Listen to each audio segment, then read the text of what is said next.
Jangan lupa subscribe, like, komen, dan bagikan. Jangan sampai kamu ketinggalan info-info penting dari channel Pak D. Terima kasih telah mampir di channel Pak D. Belajar pandai bersama Pak D. Kelas 4, tema 9, subtema 3, pembelajaran 1. Bangsa kita memiliki kekayaan dalam bentuk keragaman sumber daya. Kesemuanya itu harus dilestarikan agar kehidupan masyarakat Indonesia tetap bisa berjalan dengan baik dan seimbang, serta selaras dengan lingkungan. Lalu bagaimana caranya? Ya, dengan melestarikan sumber daya alam. Sudahkah kamu melakukannya? Ya. Benny tahu betapa pentingnya lingkungan alam dan sumber daya alam bagi kehidupan manusia. Sekarang dia jadi mengerti dan sadar bagaimana harus berperilaku terhadap lingkungan agar dapat memanfaatkan sumber daya alam. Pemanfaatan sumber daya alam, contohnya batu ya, tanah. Kegiatan manusia untuk memenuhi kebutuhannya seringkali menyebabkan kerusakan lingkungan. Manusia memanfaatkan seluruh bagian alam, baik abiotik itu berarti tak hidup, abiotik berarti tak hidup, dan biotik yang hidup, secara berlebihan tanpa memikirkan akibatnya. Sekali manusia melihatnya dengan sembarangan, kerusakan lingkungan yang terjadi akan menyebabkan kerusakan lingkungan berikutnya. Disimak ya. Manusia memanfaatkan lingkungan abiotik yaitu tanah dengan menggunakan penggalian untuk mendapatkan bahan tambang yang berguna untuk berbagai keperluan. Batu bara adalah salah satu contohnya. Selain itu, berbagai jenis bahan logam mulia bernilai tinggi pun ditambang. Emas dan perak merupakan salah satu bahan tambang logam mulia. Tidak hanya lingkungan abiotik yang dimanfaatkan manusia, hampir semua jenis tumbuhan dan hewan juga dimanfaatkan manusia. Demikian halnya dengan beberapa jenis tumbuhan. Beberapa jenis tumbuhan yang menjadi sumber makanan manusia, obat, dan peralatan rumah tangga ditanam dan dibudidayakan. Ya, buatlah pertanyaan dari bacaan di atas menggunakan kata tanya. Tuliskan pertanyaan pada kartu tanya berikut. Pertanyaan buat 5W1H ya. What, when, where, atau kapan, siapa, di mana, kata tanya itu ya. Apa, mengapa, bagaimana, siapa, kapan, di mana ya. Menentukan kalimat utama dari setiap paragraf. Bacalah kembali bacaan tersebut. Pada dicontohkan ya, yang paragraf 1, ide pokok dan kalimat utama. Lihat. Ide pokoknya nih. Kegiatan manusia untuk memenuhi kebutuhan seringkali menyebabkan kerusakan lingkungan. Ini kalimat utamanya. Ide pokoknya adalah kerusakan lingkungan. Mudeng para? Enggak mudeng, jelas enggak mudeng, enggak memperhatikan gini, Mbak. Jadi yang namanya nanti kamu harus bisa menentukan kalimat utama. Simple, gampangnya kelas 4. Itu kalimat utama pada paragraf itu terletak di kalimat yang di awal. Itu kalimat utama. Jadi ada beberapa paragraf kamu ambil kalimat pertama, biasanya itu. Ya, biasanya di awal ini Pak Didi contohkan kegiatan manusia untuk memenuhi kebutuhan seringkali menyebabkan kerusakan lingkungan. Ini paragraf 1, kalimat utama yang kalimat pertama. Lah, ide pokoknya di mana? Ide pokoknya ada di dalam kalimat utama. Jadi kamu menentukan ide pokoknya ini. Mencari dari ini, kamu cari ide pokoknya adalah kerusakan lingkungan. Kalimat kedua, paragraf kedua. Ini Manusia memanfaatkan lingkungan abiotik tanam dengan melakukan penggalian untuk mendapatkan barang tambang yang berguna untuk berbagai keperluan. Ya, berarti kalimat utamanya ini sampai titik. Kemudian ide pokoknya adalah manfaat lingkungan abiotik. Ya, ide pokoknya ada di kalimat utama. Ya, ini harus pintar-pintaran analisanya. Nggak bisa nalar, nggak bisa asal. Harus dicermati. Yang ketiga adalah tidak hanya lingkungan abiotik dimanfaatkan manusia. Ya. Tapi juga biotik. Itu untuk ide pokoknya itu nama kalimat utama. Ayo membaca dampak perubahan lingkungan yang disebabkan oleh manusia dalam keseimbangan ekosistem antara lain adalah penebangan dan pembakaran hutan, penggunaan bahan kimia dan pestisida secara berlebihan. Pestisida untuk menyemprot supaya tidak diserang hama, tapi kalau berlebihan akan menjadikan berbahaya. Eksploitasi itu pengambilan besar-besaran sumber daya laut, ya, dengan bom. Ikannya mati iya, tapi terumbu karang jadi rusak. Itu namanya eksploitasi besar-besaran, pengambilan besar-besaran. Perpindahan penduduk juga mempengaruhi ekosistem.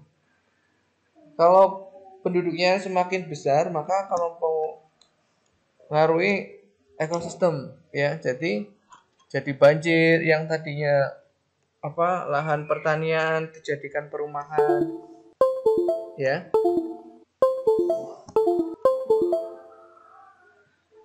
Itu. Kemudian penggunaan kendaraan bermotor juga mempengaruhi kerusakan ekosistem, ya, kerusakan lingkungan. Contohnya adalah asapnya yang ditimbulkan.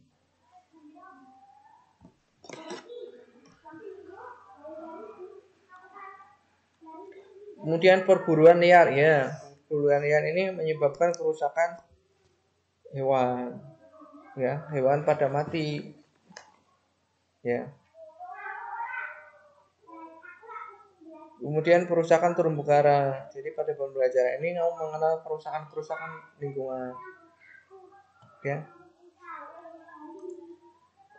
Ayo berarti kamu telah membaca bacaan dampak perubahan lingkungan yang disebabkan oleh manusia terhadap keseimbangan ekosistem. Temukan informasi penting dalam bacaan tersebut. Ya, kegiatan yang dilakukan manusia berdampak tadi, ya. Lingkungan apa maksudnya? Jadi setiap kegiatan manusia itu akan berdampak atau mengakibatkan perubahan lingkungan. Tinggal kegiatannya yang positif apa negatif, kebanyakan yang negatif, ya. Apa saja kegiatan manusia merusak lingkungan tadi, ya. Ada apa? Perburuan, perpindahan penduduk, terus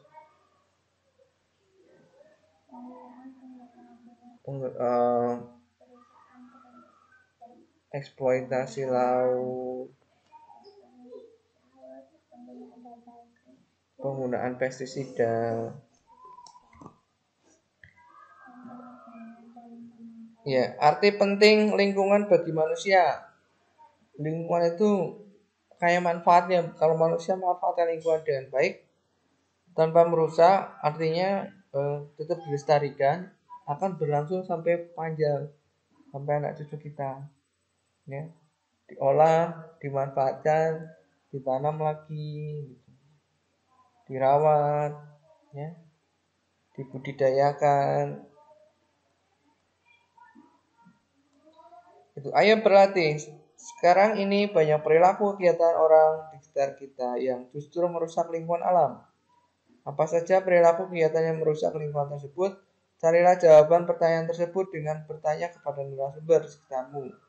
Kamu dapat bertanya kepada orang tuamu, Bapak Ibu guru, atau orang-orang lain di sekitarmu yang buat laporan hasil wawancara.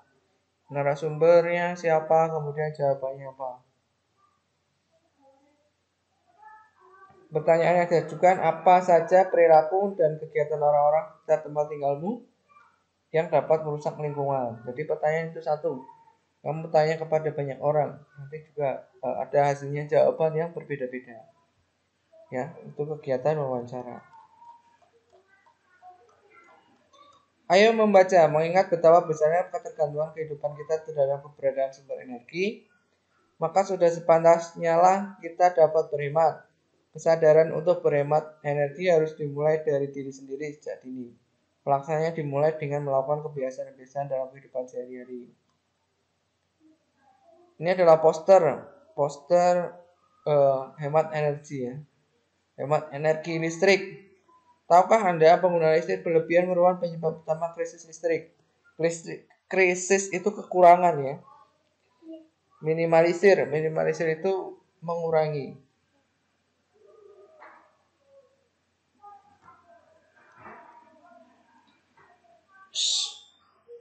Ada kucing di busa. Ayo membaca.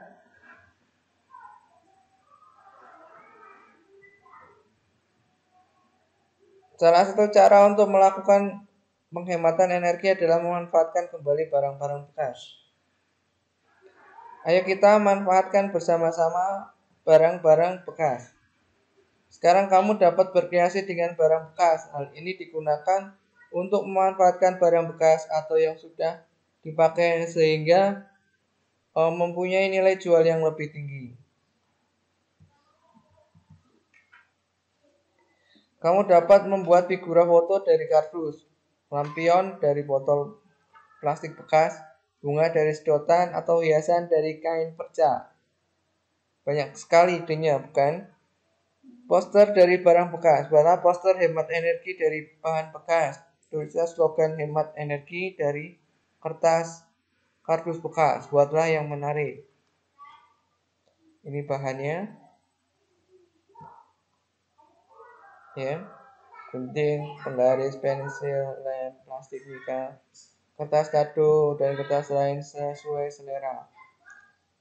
Cara membuat, buatlah pola bingkai foto sesuai ukuran foto yang diinginkan. Gunting kardus sesuai pola yang dibuat. Lapisi kardus dengan kertas kado ya.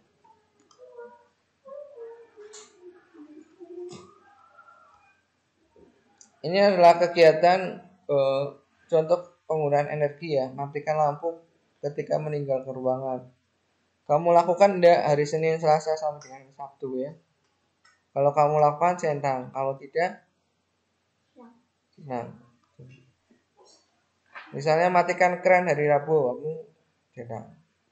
Matikan TV setelah menonton hari Senin misalnya atau semua. Maka yuk centang semua. Ayo membaca, bijaklah bermotor. Sepeda motor merupakan alat transportasi yang banyak digunakan oleh manusia di seluruh penjuru dunia. Motor memiliki harga yang murah dan praktis digunakan dibandingkan dengan alat transportasi moda lainnya. Dengan sepeda motor, orang mudah bepergian. Selain mudah bepergian, waktu tempuh pun juga akan semakin cepat. Dengan sepeda motor, orang pun juga akan mudah melakukan pengiriman barang dari satu tempat ke tempat lainnya. Namun di sisi lain, sepeda motor juga memiliki pengaruh terhadap lingkungan. Sepeda motor digerakkan dengan mesin yang berbahan bakar minyak, yakni berupa bensin. Bensin merupakan bahan bakar hasil pengolahan minyak bumi melalui proses pengeboran dan pemurnian. Semakin jauh jarak yang ditempuh sepeda motor, semakin banyak pula bensin yang digunakan.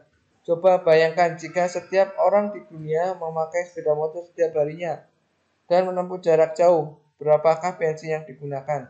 Berapa banyak cadangan minyak bumi yang terkuras? Tentunya sangat banyak kebutuhan bensinnya. Penggunaan bahan bakar seperti sepeda motor tidak terkendali juga menyebabkan polusi udara, bisa memacu pemanasan global. Jika sudah demikian, kehidupan manusia pun akan berpengaruh, seperti udara tidak sehat dan tidak bersih, iklim tidak menentu, dan meningkatnya suhu bumi.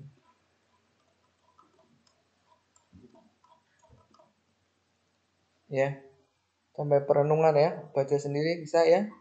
Apa yang kamu pelajari hari ini tentang kerusakan lingkungan yang dilakukan manusia, kemudian membuat poster, melakukan wawancara. Manfaat apa yang dapat kamu ambil melalui pembelajaran hari ini? Kamu mengerti bahwa tidak boleh merusak lingkungan. Terus tidak boleh melakukan pemburuan.